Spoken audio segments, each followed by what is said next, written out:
it doesn't really do that much. Yeah, that's fair. We kind of had like grandiose plans in the beginning.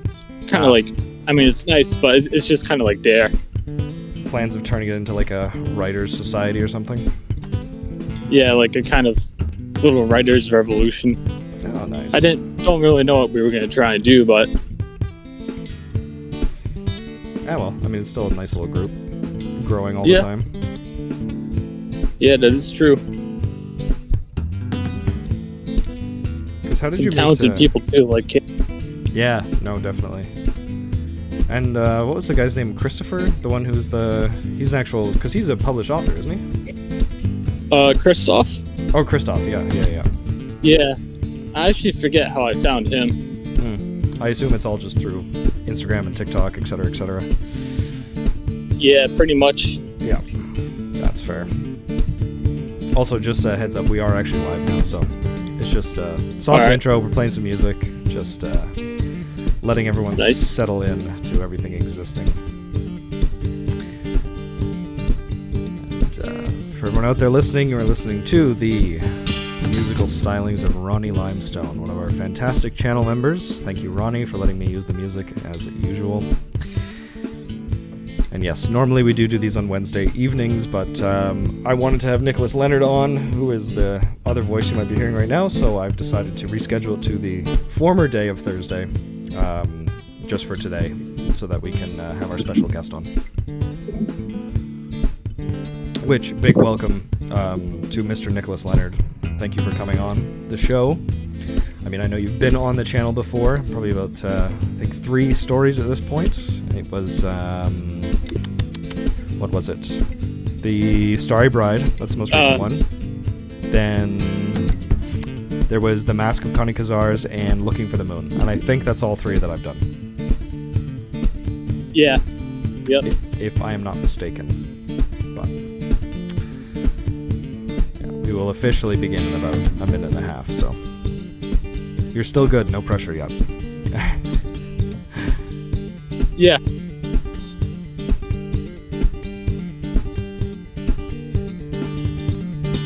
I'm good. I just got to my bench. Oh, you did. Perfect. Okay, you are at the bench. We are ready to begin. Yep. Okay.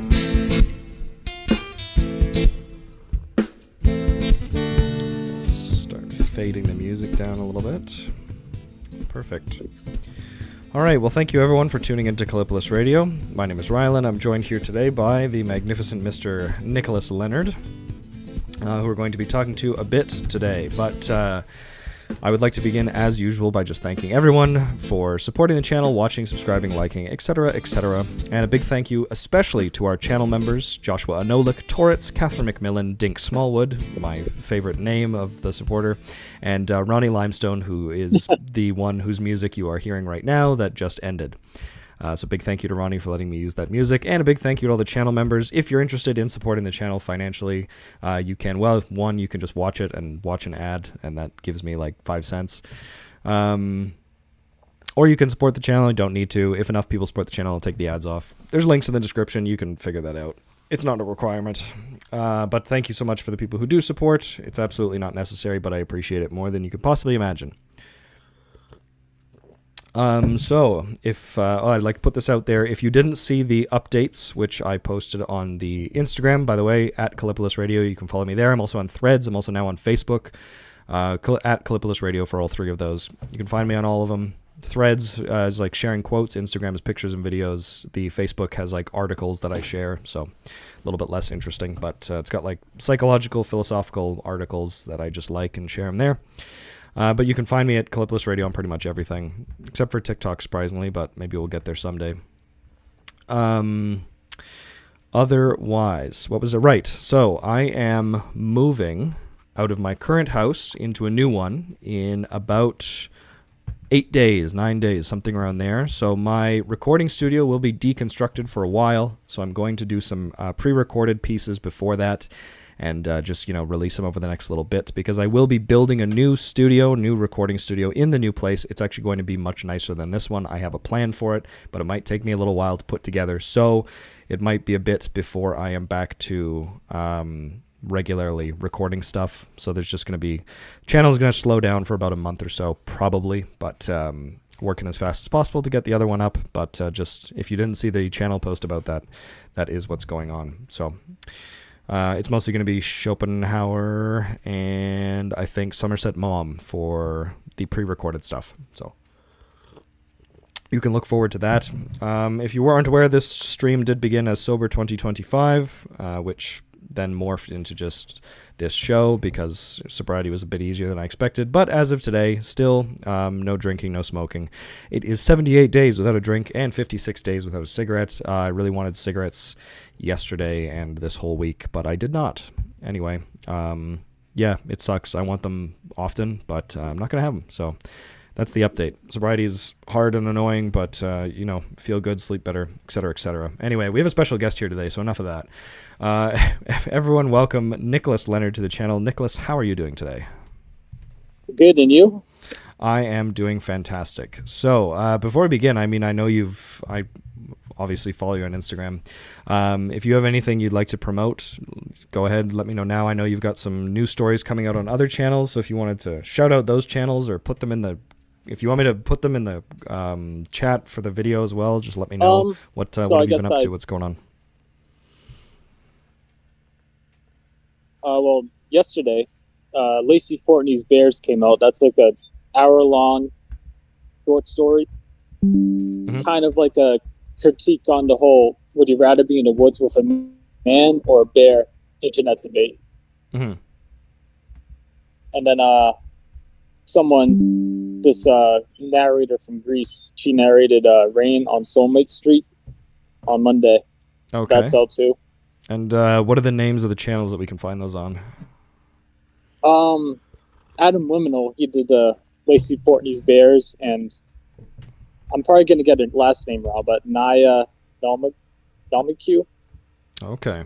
If you look up Rain on Soulmate Street, her channel will show up, probably. I'll find them? Okay, perfect. And obviously you can also, you can be found at, what is your Instagram handle? I know you post the most there, I think, but I know it's quite Nicholas long. Leonard Book Edits. Right, Nicholas Leonard Book Edits on Instagram. You can find it there. I'll put that probably in the description as well, but or I'll just pop it in the chat. Book Edits. There we go. Perfect. All right. Well, yes, you are, as I've told other people before, you are an incredibly voluminous author.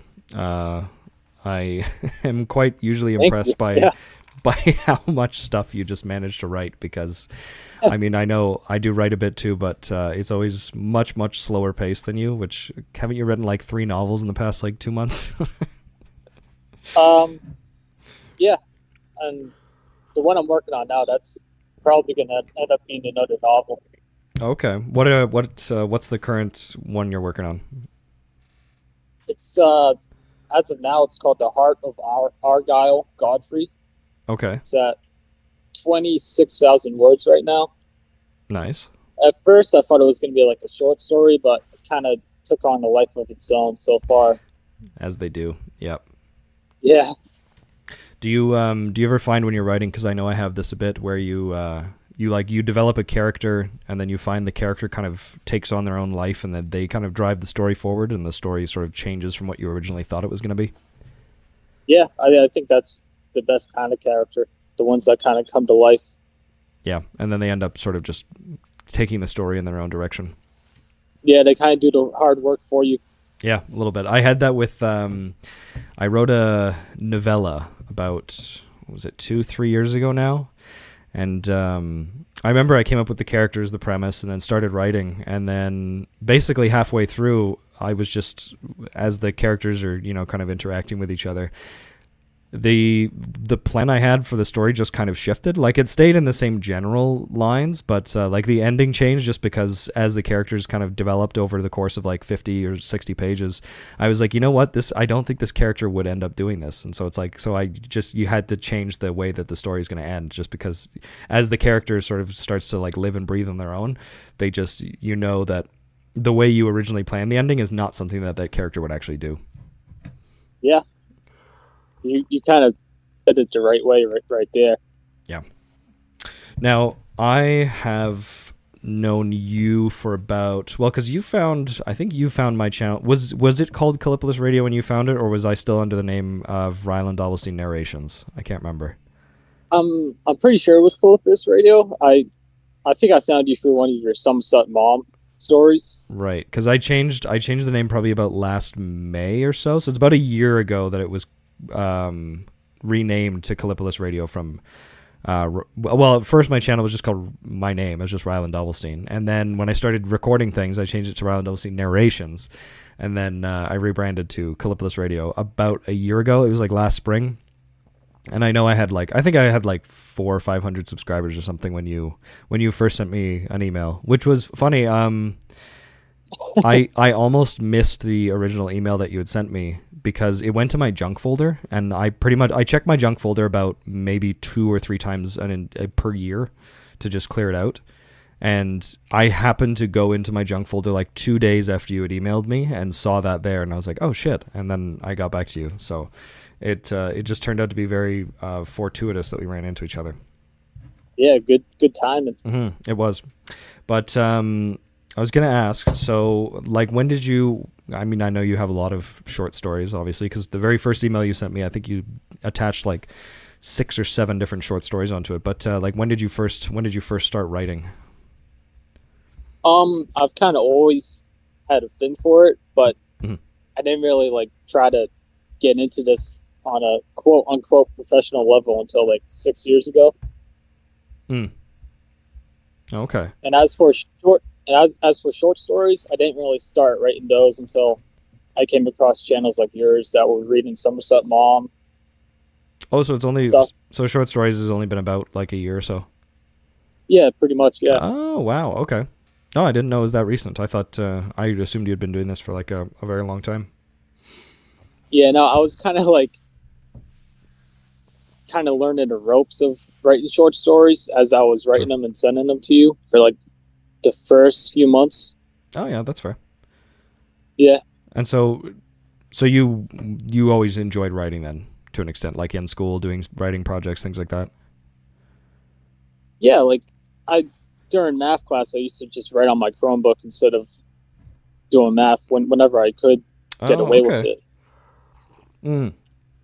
Because I found, at least personally, that I always really enjoyed like writing projects at school when I was assigned them, where it was like write about this or write something like this. And yeah. Then I always really enjoyed that, but I always had a problem with, and I still to some extent do have a problem with it, is writing, like coming up with something to write on my own. Like it's much easier for me to write when I'm given exactly what to write about, but when I'm not given anything, I find it much harder. So obviously that's not a problem for you, clearly. But well, it is hard to like draw out of thin air, like try and create something on a blank piece of paper. Yeah. I think I get lucky. Like I'll be scrolling on TikTok for hours and I'll come across some edit from some TV show I've never seen, and I'll look at the character that I don't know about, and I kind of like get this vision for a character that looks like them or something like that, and it kind of snowballs from there. Okay. So usually it's like your stories kick off with just like you see something and you just want to write about that particular person or event or something? Yeah, something like that, or like a feeling I get from a song, or sometimes very small stuff that turns into bigger stuff. No, that's fair, because I have a lot of moments where it's like I see something or think of something, I'm like, oh, that'd be really interesting to see in this particular context, and then I'm like, I guess I could write a story about that or something, but because I mean that novella that I wrote, what was it, 2, 3, whatever, however long ago it was it was based on like this image I had in my head of this like small town, and I was like, what would happen in this small town? And then that turned into what the story ended up being. Honestly, it's probably not a very good novella. It is on Amazon. You can buy it for like $1. But I'll probably check out the sample tonight. I'll probably go hassle you for the title when this is over. Well, it's called Subject 376, but I think it's 117 pages or something along those lines. I can't remember exactly, but remember it. It needs editing. Like I should have edited it more than I spell checked, but I should have gone back and edited and changed a few things around. But broad strokes, I do like it. I like where it turned out. And it sounds like a nice creepypasta title too. It's a little bit in that vein. I mean, personally like I got, because I mean, well, that does tie into the whole thing of like it's hard to write on my own, but yeah. And then I tried to change that by just like forcing myself to write things, and I did that by forcing myself to write like sort of low quality creepypastas. Basically, it's a kind of I find it a good like format for just, you know, cutting your teeth as a writer, where it's like, okay, what's like a creepy concept, and then you just have to sort of like force yourself to make a story around that. But which is basically how this channel got started. Is I was writing those as practice for writing. People were narrating them, and then I ended up talking to a bunch of narrators, and then I ended up just feeling like I was going to narrate on my own. And then I enjoyed narrating more than I enjoyed writing. And then I just started narrating a book of Orwell's essays that I had sitting around, and those got popular, and then I kept doing it, and then we're here. So that's how that snowballed. But I know, because I remember I was the one that told you you should start writing creepypastas, because there's a lot more channels out there that narrate those than there are anything else. Yeah. Like I was at first, I was kind of looking for like old literature channels, like stuff that you narrate. Yeah. But there's not really a lot of them. It's a small, there's not much of a community for it. I'm still gonna keep pumping out stories for them, but yeah. Well, I mean, it would be nice if it was just a little bit bigger. I think that is the way to get your name out. Definitely is writing. Like, definitely the market for horror content online is very large, as far as like, you know, that whole creepypasta thing is. I think it's got a little bit of a renaissance right now. I don't know if you're familiar with the podcast Creepcast. Yeah, with is that Papa Meat and Wendigoon? Yes, it is that one. Yeah, I've watched them a couple of times. Because I think we're hitting the phase where it's like everyone who read all the classic creepypastas is now grown up and like reflecting on them and looking them up again. And so I think there's a little bit of like this creepypasta sort of resurgence or renaissance or something. I don't know. It definitely feels. I'm going to base this purely on how many are coming out right now. It's definitely, I think, like some sort of golden age for internet horror content, because the amount of creepypastas that are getting written, the amount of like analog horror series that are being written and coming out is there's a lot of them. Now, granted, there's a lot of content of it. I would say the quality is not particularly good, but no, probably, yeah. And as someone who contributed to that sort of low quality stuff, it's I can tell you for a fact a lot of those were written very quickly in one day with very little thought put into the plot. That's kind of like some of my monkey stories. Yes, you do have a lot of those, don't you? Just kind of go bananas. Yeah. Yeah. Well, I mean, I still think it's good. Like, you find I don't know if you find this with yourself, but do you have like almost how do I even put this into words? Like a stock group of like concepts, phrases, situations that you will just like return to frequently as a writer, that you always go like, yes, I want to, that you're just like constantly recycling the same thing over and over again? Probably insane asylums. Okay. It just is a particular setting. I usually do that in like my manga works, like the novels. Yeah.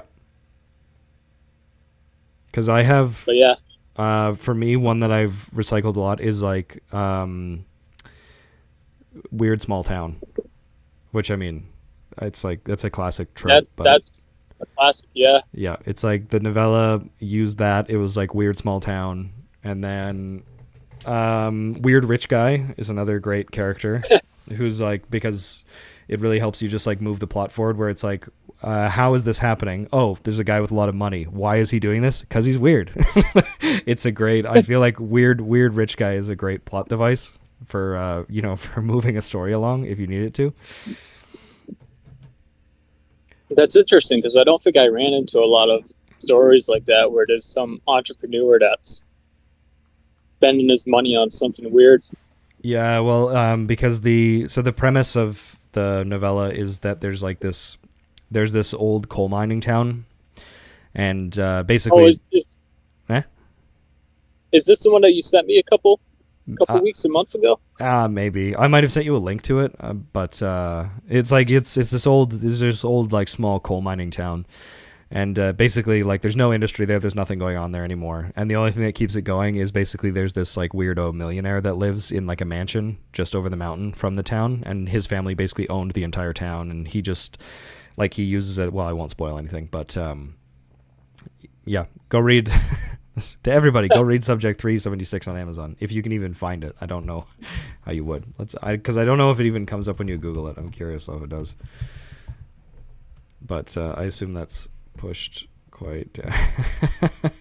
If you Google Subject 376, you get like an AI summary about university courses. Oh yeah, no, it doesn't even come up.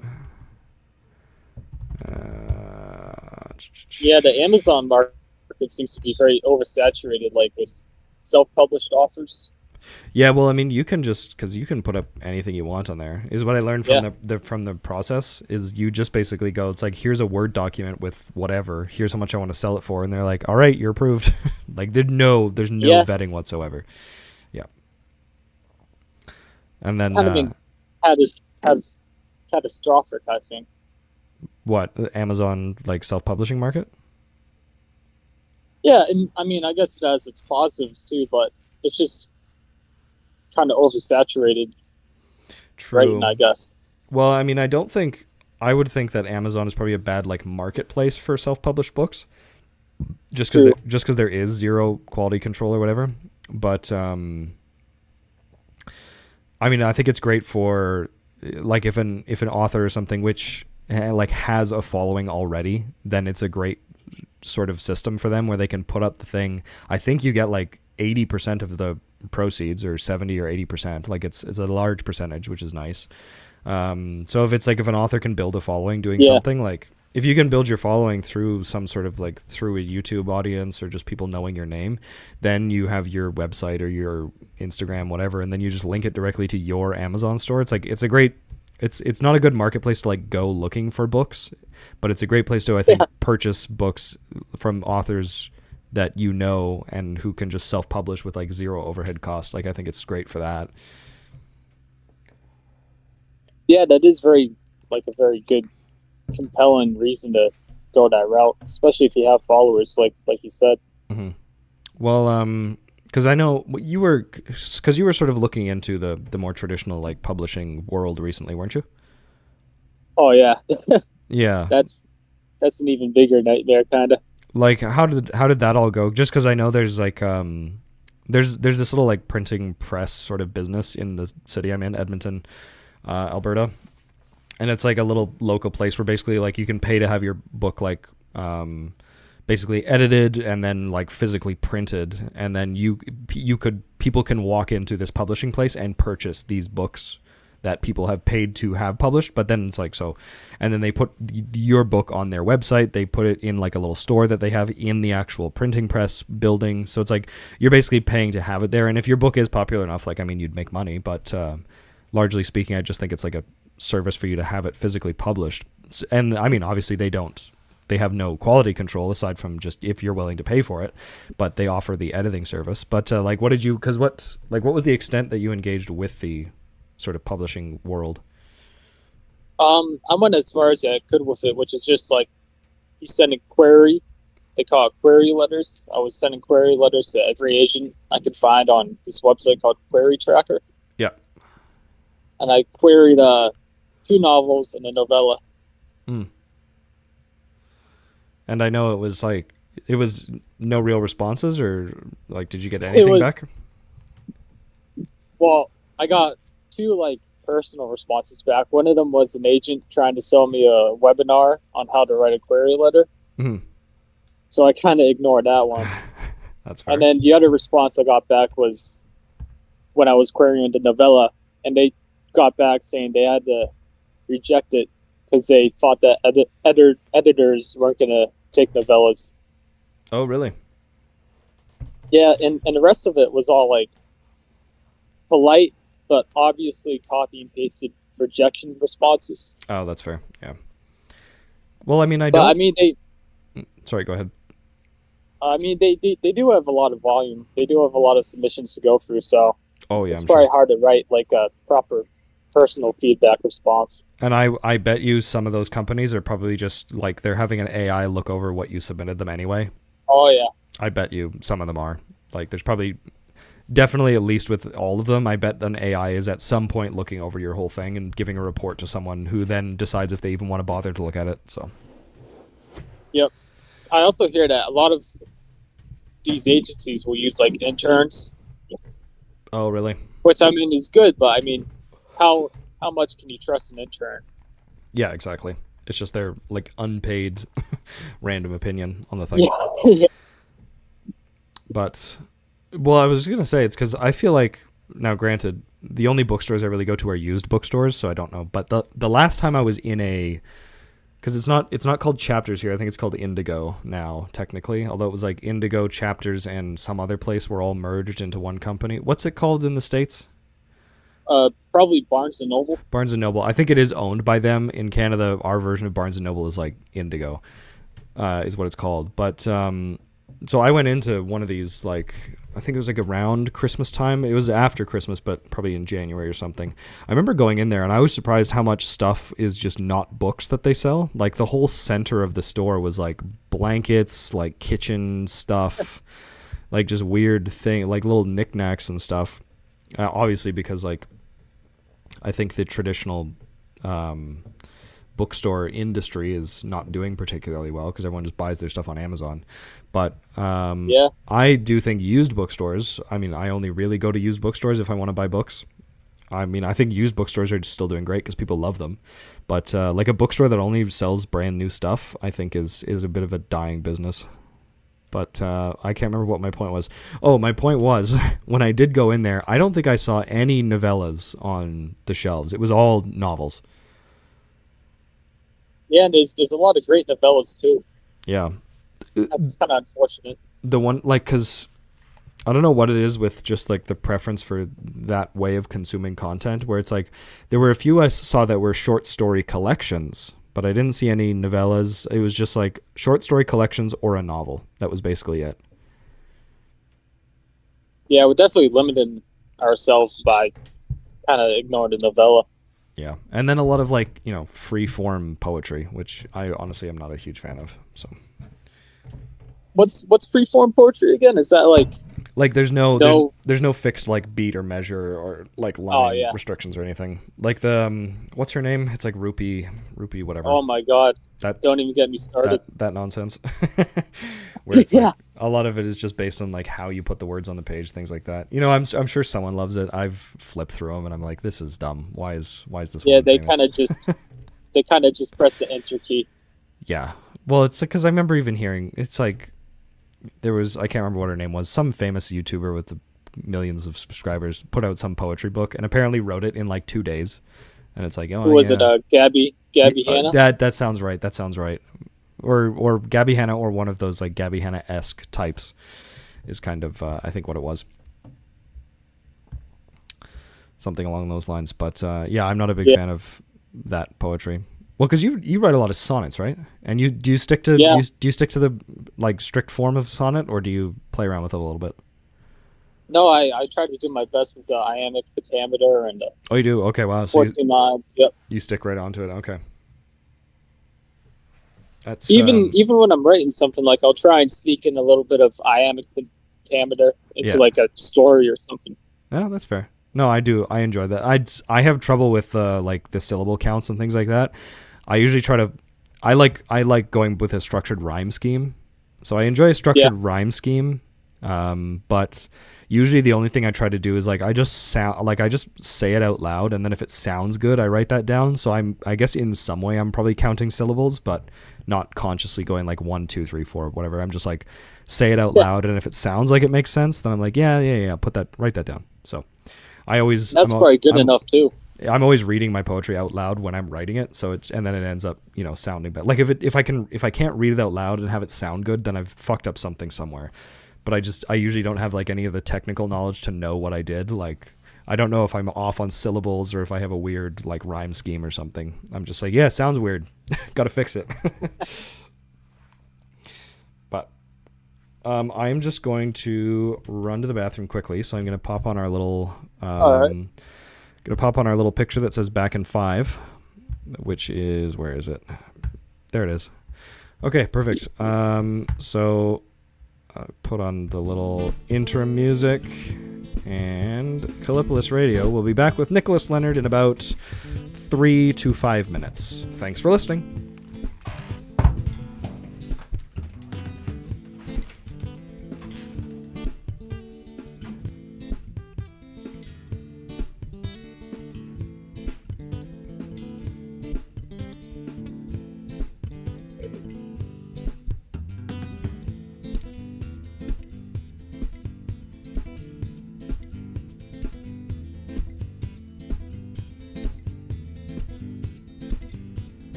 All right, I am back.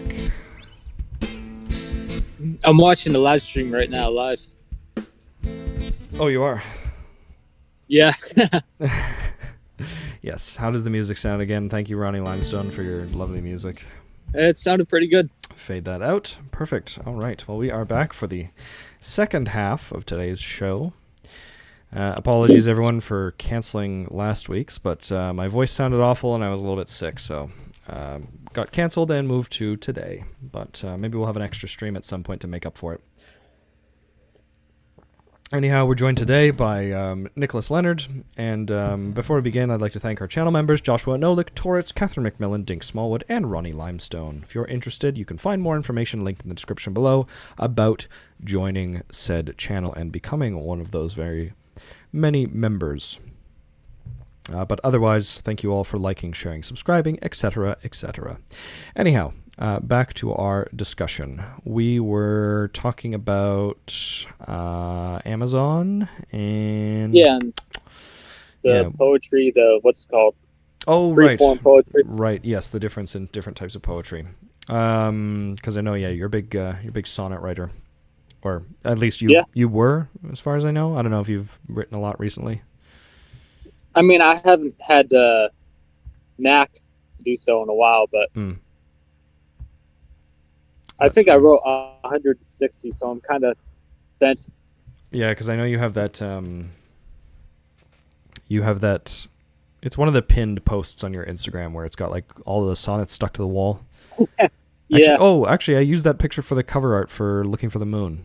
Yeah, Looking for the Moon. Yeah, that was a good one. That was a good picture. I like that. And it worked out really well because it had the author over on one side and then it had enough space for me to put a title, so it actually worked out excellently. And I think the moon was there too. Yes, it was, which was perfect. That was a good story. I did like that one quite a bit. Yeah. I was standing outside of my grandparents' house in the summer, Mm-hmm. looking at the stars, and then I looked up at the moon, and I was just kind of struck with inspiration for this story about a bunch of kind of rural people looking for the moon. Mm-hmm. Well, it is a good one. And for anyone listening, if you haven't heard it, it's called Looking for the Moon by Nicholas Leonard. You can find it on this channel. And actually, Nicholas Leonard is one of the guest narrators in that one, or a guest voice actor, I should say. Now, actually, that does lead me into the next question I was going to ask is, do you have a personal favorite piece that you've written? Short story, poem, otherwise? As for short story, I'd probably have to say The Gorilla of Stone Zoo. Oh, it is. Okay. I will say, I have not read your monkey stories. I just, but I should go read that one. And that one, it's. Sorry, go ahead. You go. I was going to say, can that story be found on any other channels? Oh yeah. I think 2 people have read it so far. Oh, they have. Okay. And The Gorilla of Stone Zoo. Yep. If you look it up on YouTube, it will come right up. Okay.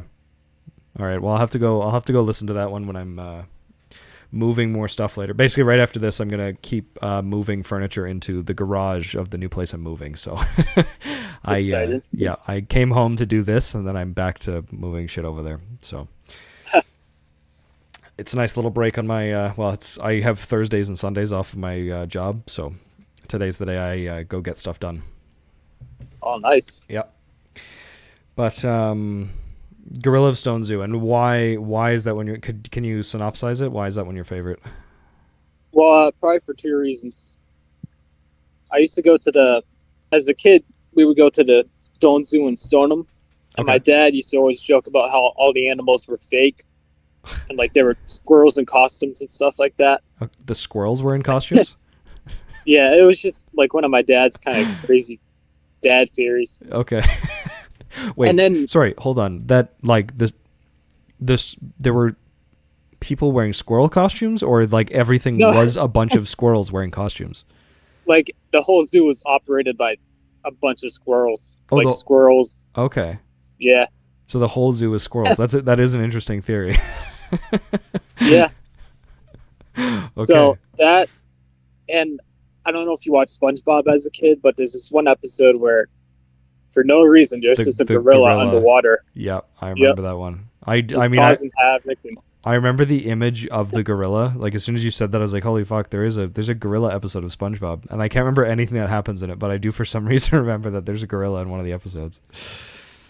And just to look at that gorilla's face is just so cool and funny, but also kind of creepy. Yeah. So the Gorilla of Stone Zoo is about this guy that gets a job to be a gorilla at the Stone Zoo. Okay. And he puts on this gorilla costume, and he starts having like this inner conflict on being a gorilla. Oh, interesting. Okay. Well, yeah, you know what? Okay, I'll definitely have to listen to that one. Although, wait, you know what? I have... Oh, no. I didn't... Or did I read it? I can't remember. You got that one... Did I read that one on the channel? There's one about some kids that like they sleep in like one of those nuclear testing cities or towns or something. Yeah. Did I read that on the channel, or did I just, because I remember reading that story. I just don't know if I read it for the actual channel. I don't think you did narrate it. I do remember us talking about it. Yeah. I wonder if I over in Newtown. That's what it's called. I wonder if I just read it then. You know what? That one was good. I did like that one. Oh, I think, didn't I edit that one for you maybe? That's what it was? Yeah, I think you gave me suggestions or something. Maybe that's what I did. Yeah. I'll look it up because I should do that one. Oh, you know what? That's a hard one to look up on YouTube because all you get is like people playing Nuketown on Call of Duty. Yeah. But I did change the title to Alana's Electric Chair Love Story or something like that. Okay, that's nice. I like that. That's a good name. Yeah, it's an odd thing, but I feel like you have very strange titles in some, if that makes any sense. Like your titles are they're very long. I feel like on most of your stories. Like I remember Starry Bride stood out to me because it was such a short title, and I was like, oh, I like that. But it's like, I don't know. For some reason, I feel like you have a different way of titling things than most people do. I don't know how to exactly put that into words, but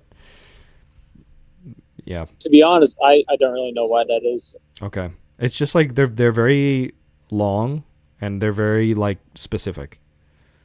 That's what I would say the two things that describe the titles you make the most is like your titles are very to the point, because I feel like there's a lot of authors who just like vaguely title something like it has a little bit to do with the story and it's like the influence or the like some sort of general inspiration behind the whole thing. Yeah. Like grass. But yours are like there's a gorilla at this one zoo, so it's titled The Gorilla of This Zoo. It's like yeah. Or, you know, in like Looking for the Moon, it's like it's about a bunch of people who are literally looking for the moon. Like it's your titles are very descriptive of exactly what is going on in the story, which I think is maybe what stands out to me. Well, I think I might be a little bit inspired, like the old creepypasta titles, like The Russian Sleep Experiment. Yeah, it's like it's literally about exactly what the title is about.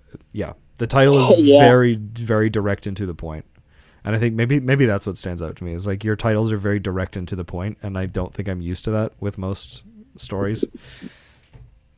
Because like to use the same example, Subject 376 is like it's the subject number of one of the characters for a thing that happens. Like so I guess it's kind of about it, but like you wouldn't know what it's about just by reading it. Whereas I feel like with your titles, you read them and I'm like, okay, I bet I know what's gonna happen in some of these. But I wouldn't be able to guess what's happening with Subject. Exactly. Like with what is it again? What's it called? Subject 376. I'll find a link. I'll find a link and send it to you so you can read the little preview blurb. But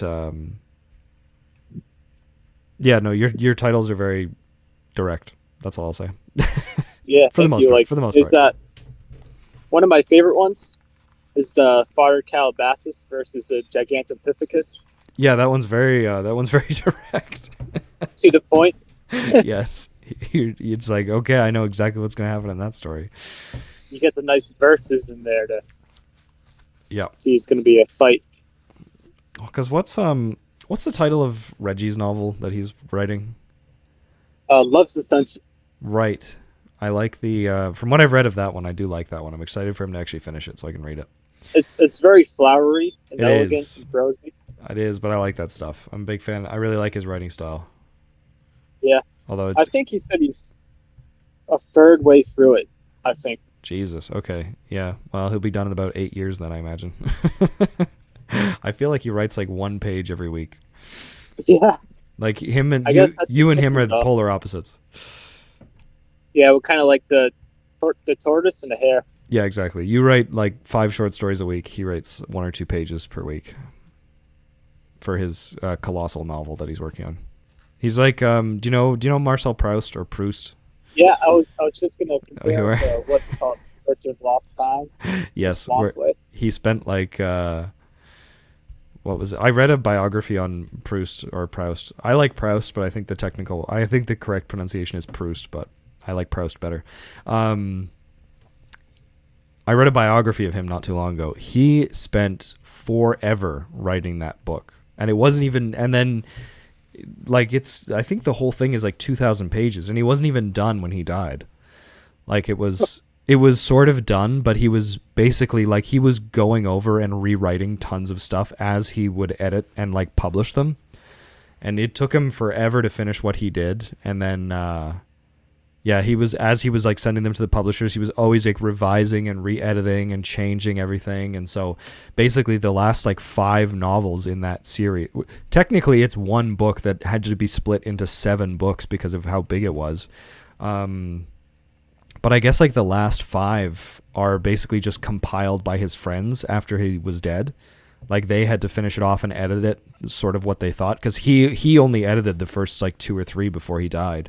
Because he spent like 10 years writing the book. And then he spent like another 5 years just trying to get them edited and published. And he did not finish before he died. So yeah, I thought about checking them out, but it just seems a bit too long for me. What I have heard, and which is weird, but I actually because it was the weird thing is I knew the name Proust like 2 years ago. I heard the name because he's famous as an author, and so a lot of times when I go to a used bookstore, it's like if I know that I know the name of the author, I'll grab one of their books. And so I saw Proust on a shelf, and I was like, oh, I've never read Proust, but I know he's famous. So I was like, I'll check him out. So I grabbed one of his novels off the shelf. I did not know that In Search of Lost Time, whatever the name of the whole thing is, I didn't know it was technically one whole book. But I grabbed, I think, like just one of the 7. I don't even know which of the 7 I have. And apparently, according to how it was compiled, you can read them in any order if you want. Like, apparently it's like one overarching story, but you can read just one book out of the 7, or you can read them in like whatever order you want to. It's got the same characters and like main story arcs, but apparently they all function as separate books. And so I just randomly read one of the books. I don't know which one. That is very reassuring. Yeah. So because I do like literature from what I've read or listened to on audiobooks and stuff. I do like the French. Mm-hmm. Well, that's actually one book you might like. It's I haven't read a lot of French literature, like recent or classic French literature, but I've read the one Proust book, and then I've read a biography about Proust, but it was written by an English person. Oh my god, I wish I could remember what it is called. It's called Man's it's called like The Subjugation of Man, something. I can't remember. It's gonna annoy me. I'll find it later. But it's a very cool book, and it's set during the Chinese Civil War, and it takes place in Shanghai, and I believe it focuses on 3 different characters. This old guy, or it focuses on 3 different characters. One of them who is like a communist revolutionary, and one of them who is a English like diplomat or something, or a French diplomat working at one of the embassies in Shanghai, and then I think another character who's like an opium addict. It's a very cool book, and I wish I could remember what the title was or who the author was. I just know for sure he's French, but that was a very good book. I'll find the name and send it to you, because it wasn't super long either. But yeah, it's a good book. Sounds interesting. Yeah, I'd say most of my literature that I've read has been like English or Russian for the most part, or I guess Greek and Roman. I feel like the Russians can be kind of touch and go sometimes for me. It's either really good or yeah. Well, because what have you read? Because I know because Reggie is like he's a Russian classicist. Or he's taking Russian literature in school or something like that. I love Dostoevsky personally, and I don't know what your reading resume is like. I did the British Karamazov, and I really like that. Oh hell yeah, that's great. It's my favorite novel of all time. Have you read The Crocodile by Dostoevsky? The Crocodile? Oh no, but it's a short story, and it's actually on my list of things to be read this year. So. It's very fun because it's about this dude that gets eaten by a crocodile, and he's like inside the crocodile going, "Help, help!" Oh, interesting. It's kind of funny, but I read The Death of what's his name? Death of Ivan Ilyich. Yeah, I think that's Tolstoy, if I'm not mistaken. Yeah, Tolstoy. Yeah, that sounds right. And then I read White Knights. White Knights is a great story. I love that story. I read most of War and Peace, I believe. I don't think I finished it, but I read a good chunk of it. I've always started at Anna Karenina, but then I stopped. You know what? I never got to. That's a weird thing. I'd say, I think if I'm not mistaken, probably if I had to guess, the 2 most famous like Russian works in the English world are Anna Karenina and Crime and Punishment. I think are probably the 2 most well known. Probably because everyone has to read Crime and Punishment in high school. And Anna Karenina, for some reason, just seems to be like the very popular, like, I think it's in the same category as like all the people who love, oh my God, what's her name? Jane Austen. Oh. Same sphere. I think because all the people who love Jane Austen, I think also like Anna Karenina, which I should read it because it's so well known, but I still have not. I think, honestly, I also think I own a copy, but I'm not sure. All my books are packed in boxes. Have you ever tried Jane Austen? Yes, I read Emma. I don't know if I read anything else by Jane Austen. I've tried, but it's just so British. I can't really get into it. Oh, it is. I like Charles I like Dickens. I've read some of Dickens. I do like a lot of British stuff, like Wuthering Heights, some of the Bronte sisters. Yeah, you know what I found about Wuthering Heights was interesting because I liked the book was very well written, but I did not like any of the characters in that book, and I was like, I don't care what happens. I was like, I don't care if all of these characters die. Fuck them. But it was just so well written. I was like, this book is good. I just don't care about any of the characters. I think that's the point of it too. I think you're supposed to not really like any of them. Oh yeah, maybe. I mean, if that's the point, then yeah, well done. But there's another one, Anne Radcliffe. Another. It's like, I think it's considered like the first gothic romance ever written.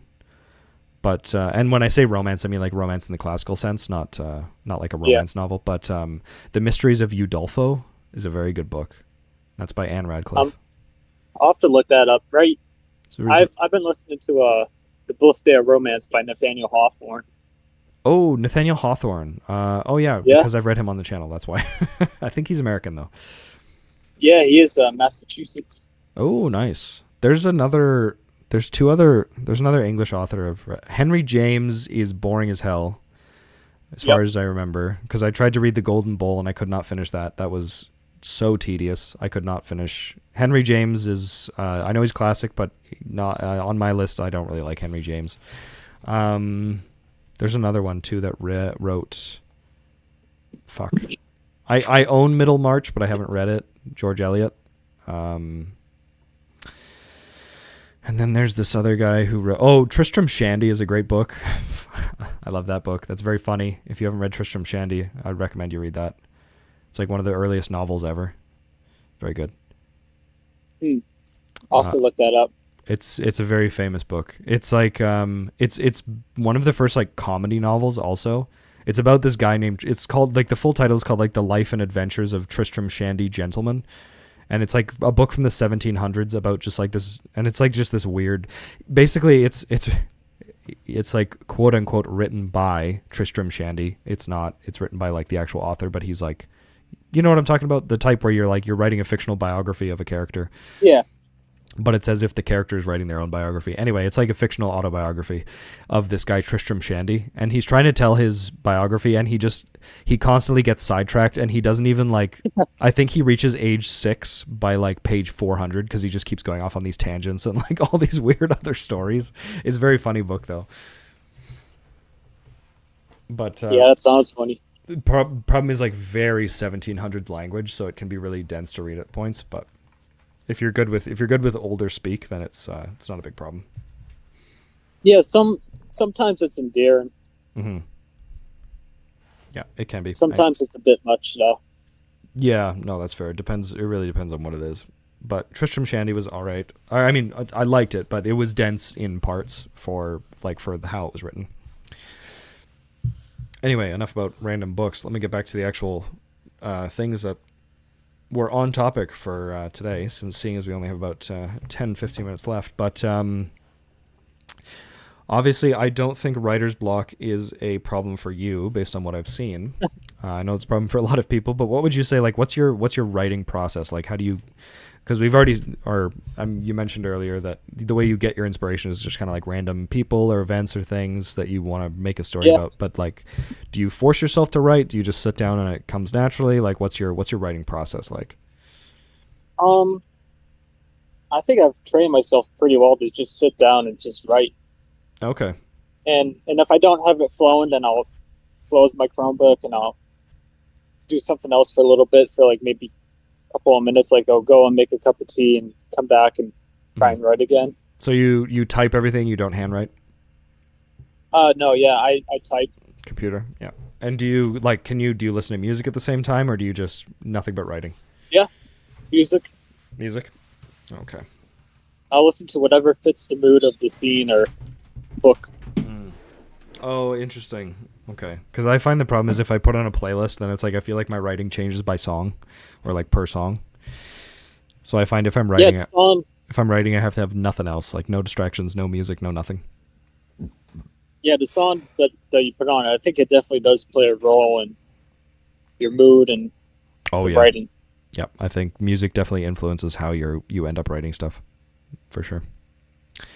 And what would you say, like, what are your biggest challenges that you face when you're trying to write? It's actually kind of tame. Like the biggest challenge would be if my dog wants to come in and we're outside. So actually just like literally things that are physically holding you back from writing. Yeah, Okay, so I mean, there's no like mental. You're the first writer I've ever met that has like no problems with writer's block whatsoever. Or do you? Do you I ever mean, have I'm, writer's block? I think I do like every once in a blue moon, but Mhm. I haven't in so long that it feels like I just don't. Okay, because I was gonna. It's like the amount of stuff you've written in the past year that I've known you is like I can't imagine you having writer's block in any sense. You have kind of the opposite where you just do not stop writing. Well, I kind of have this fire under me right now. Like I want to really just pollute YouTube. I just want my stories to be everywhere around there. So Yeah. I just keep cranking them out.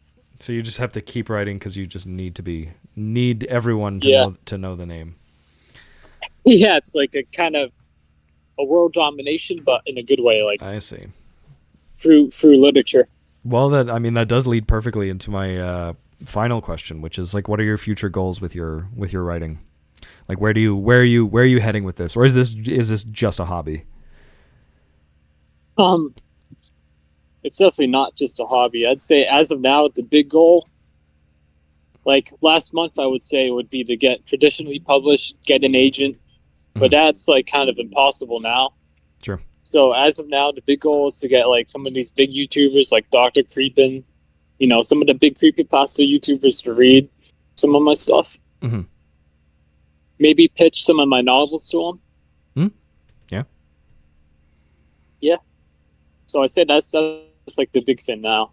Oh, it's just like get the attention of the big channels is kind of what you're going for. Yeah, kind of get on their radar. Yeah, that's fair. That's smart. I mean, you're already on a bunch of small channels, so you just need one of this, or you just need one of the small channels to get very big. And I really do appreciate the small channels. I love them. Yeah, well, I mean, here at Kallipolis Radio, we've been growing quite fast over the past year. So, yeah, from what I've seen, I mean, what was it, like 1,000 in 1 year? 1 year to get to 1,000. Yep, almost. It was like actually all quite close to basically the day, like almost 365 days to get 1,000. Yeah, pretty good. Yeah, it wasn't. From what I've seen, it's that is quite high growth as far as YouTube channels go. And I know we're YouTube channels that don't like get something viral and then just explode overnight. Yeah, but especially like a narration channel like yours. Yeah, I know it's not like it's not what I expected. Philosophy and. Yeah, it's a lot of. I mean, philosophy has been the driving thing on this channel here, so it's like that's really what people are coming for. Is what I found, is people come here for the philosophy, and then I think they end up sticking around for some of the other stuff. So, because I've had a few people who've even said they've been introduced to Somerset Maugham from this channel, which I like because I love him as an author. So, he was great. You really should read The Lotus Eaters by him sometime. Yeah. Well, is it how long is it, or is it full novel or what? It's 9 pages. So it's is like 30 minutes to read. Oh, perfect. Okay. It's kind of short. Yeah. But yeah, I think a couple of weeks ago I was listening to You Read in Emerson. Oh yeah. Yeah, I like him. Yeah, I have some of his essays on the channel. They from the analytics stuff I see, pretty much no one listens to the Emerson stuff. Yeah, it's mostly just Orwell, Schopenhauer, and Somerset Maugham are the things that get listened to, and then occasionally there'll be little spikes of interest in something else randomly, which I assume just means someone or something mentioned it, and I got found on a Google search or something. But yeah, it's Schopenhauer is far and away the most popular thing on this channel, so I've been pivoting back to Schopenhauer a bit recently, just because it is so popular, and it's like, well, we'll give the people what they like. Have you done Albert Camus? No, but he's on the list for this year because someone requested The Myth of Sisyphus, And Yeah, I think people would definitely eat that up on your channel. my only thought is the myth of Sisyphus is like very well known, so I haven't checked, but I'm sure there already exists a billion audiobooks of it. So I try to do stuff that's like, one, not too long, and two, not well covered or not well known. So it's like kind of a weird niche that I'm in, which is. Which, granted, it's like I've done a bunch of like very popular Lovecraft stories, but I've also done basically all the stuff you've never heard of from Lovecraft before. So it's like my striving is, and even with Schopenhauer, it's like I haven't done any of his big, most famous stuff. I've just done his like smaller, less well-known essays. So it's like here I really strive to just do the weird stuff. And I think when I first met you, I was listening to a lot of your HP Lovecraft stories. Yeah, I mean, I've done basically every single one he ever wrote, except for a handful of the very long ones. Like, basically, I did his most famous ones last, is sort of how I did it.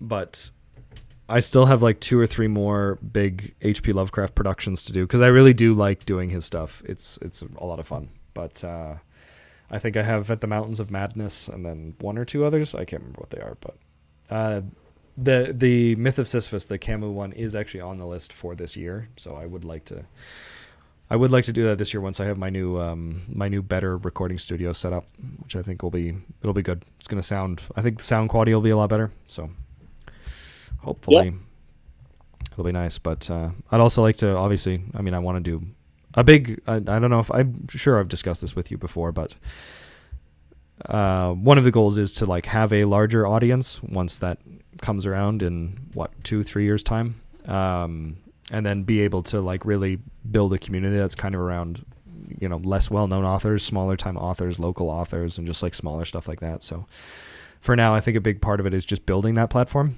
and then being able to use it for sort of community building around literature is my goal ultimately.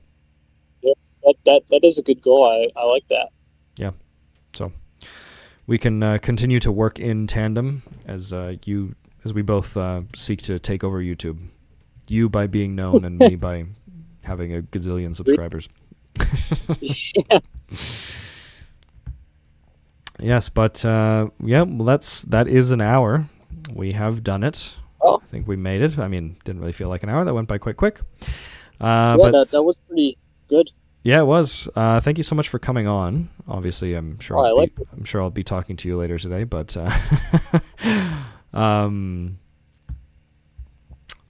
yes. Anyway, so as we began the stream, please go ahead, shout out where you'd like people to go check you out. Your Instagram is actually, it's in the chat, is linked down there. Nicholas Leonard Book Edits, where you can find him. I think that's where you're the most active. Although, yeah, let everyone know your TikToks and everything, and any new YouTube videos you got out that you want people to go watch. Just tell them where to find you. The easiest way to find me would just to look up Nicholas Leonard short stories on YouTube, and then all my stuff should come up then. That's fair. So YouTube is the best place to find you? Yeah, because that's like where all my stories are, basically. True, but I mean, on your Instagram, you do link to everything. So your Instagram is like a hub I'll post where people updates can find there everything. and stuff. Yeah. Yeah. All right. Well, I mean, if that's all you've got to shout out, is there any story that should be coming out soon that you want people to be excited for? Well, I'm trying to pull like some strings to get some narrators to read like a novella. Mm-hmm. But that's still kind of like panning out right now, so Okay. there might be an update down the road about that. Oh, all right. Well, we can discuss that afterwards as well. So, yeah, I have not seen this novella, but it's good. Yes, everyone, it's stay on the lookout for an upcoming Nicholas Leonard novella somewhere. Yet to be determined. I think I talked about it in the group chat. It's like the one where everyone just falls asleep. Oh, the sleep apocalypse. That sounds vaguely familiar. But yeah, let me know more about it afterwards. We can talk about that. Yeah. Depending on word count. I narrated about 8,000 words per hour. It's my typical speed. So this one comes in at like 38,000. Oh, that's not bad. 40,000 is usually my limit for how long I will do on a video. Yeah, because that's like 40 hours, right? I mean, no, 40 hours? 4 hours. No, I would not do a 40 hour. It's like the Bridges Karamazov. Yeah, probably. If it might even be more. I'm not sure, but it would take a long time for that one. Hence why I don't really do that stuff. But anyway, that's where you can find Nicholas Leonard. Nicholas, I'd like to thank you again for joining me here on stream today with Festina Lente, is Kallipolis Radio's weekly show, except for last week when we didn't do it. But usually this is also on Wednesday nights, but today, for special circumstances, for our special guest, it was on Thursday, whatever date it is today. Oh my God. Usually Wednesday nights at 7 p.m. Mountain Standard Time. Today, different. Thursdays, if the show is on Thursday, it's for a special reason, usually for a special guest who lives on the East Coast. But I'd like to thank our channel members, Joshua Nolik, Torrance, Catherine McMillan, Dink Smallwood, and Ronnie Limestone. If you're interested in supporting the channel, you can find more information linked in the description below. If you're interested in supporting in other ways, liking, sharing, subscribing, all that stuff goes a very long way in the algorithm and whatnot. You can also join our Discord, which is just beginning to sort of take off. We're building a community there, people discussing literature, philosophy, fucking video games, just whatever comes to mind.